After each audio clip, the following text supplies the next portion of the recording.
కులగణనే పెద్ద తప్పుల తడక. దానికి డెడికేషన్ కమిషన్ విషయంలో కానీ, లేకపోతే బీసీ కమిషన్ విషయంలో కానీ, లీగల్ ఆస్పెక్ట్లో ఏది చూడకుండా హరీబరీగా తీర్మానం చేసి మరి ప్రెసిడెంట్ ఆఫ్ ఇండియాకు పంపించారు. అక్కడి నుంచి రిప్లై లేకముందే మళ్ళా ఆర్డినెన్స్ తీసుకొచ్చారు. అంటే బీసీలని మోసపుచ్చాలనేటువంటి ప్రయత్నంలో భాగంగా ఈ కార్యక్రమాలన్నీ చేశారు.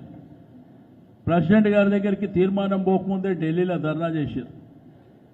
మొన్న 5, 6, 7 తేదీన ఢిల్లీలో మేము ప్రెసిడెంట్ ఆఫ్ ఇండియాని కలుస్తామని, ప్రధానమంత్రిని కలుస్తామని, జంతర్ మంతర్లో ధర్నా చేస్తామని మరి ఇక్కడికి ప్రభుత్వం, ముఖ్యమంత్రి గారు, మంత్రులు, ఎమ్మెల్యేలు, ఎంపీలు వాళ్ళ పార్టీ నాయకులను అందరినీ తీసుకుపోయి ఆ 3 రోజులు ఏం చేశారో మీరందరూ చూశారు.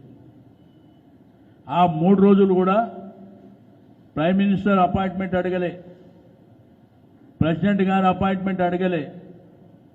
ప్రెసిడెంట్ గారి అపాయింట్మెంట్ వస్తుంది. ఒక ముఖ్యమంత్రి ఇంతమంది ఎంపీలు, ఎమ్మెల్యేలు, మంత్రులు పోయినప్పుడు అపాయింట్మెంట్ ఎందుకు ఇయ్యరు? రిప్రజెంటేషన్ ఇవ్వడానికి ఎవరైనా అపాయింట్మెంట్ ఇస్తారు. అదొక మోసం జరిగింది. ఆ బీసీల మీటింగ్కి వచ్చి కేసీఆర్ గారిని, కేటీఆర్ గారిని తిట్టడానికి, నరేంద్ర మోడీని తిట్టడానికి, రాహుల్ గాంధీ ప్రైమ్ మినిస్టర్ కావాలని చెప్పడానికి ఆ ముఖ్యమంత్రి గారు ఆ స్టేజ్ మీద ప్రయత్నం చేసిండు. మీ మోసపూరితమైనటువంటి హామీలన్నీ ఈ బీసీ సమాజానికి, సమాజంలో ఉన్నటువంటి బీసీ వర్గాలను మేల్కొల్పడానికే మేము బీసీ కథన బేరి మరి ఇక్కడ కరీంనగర్లో 14వ తేదీన ఆ శంఖారావం పూరించబోతున్నాం.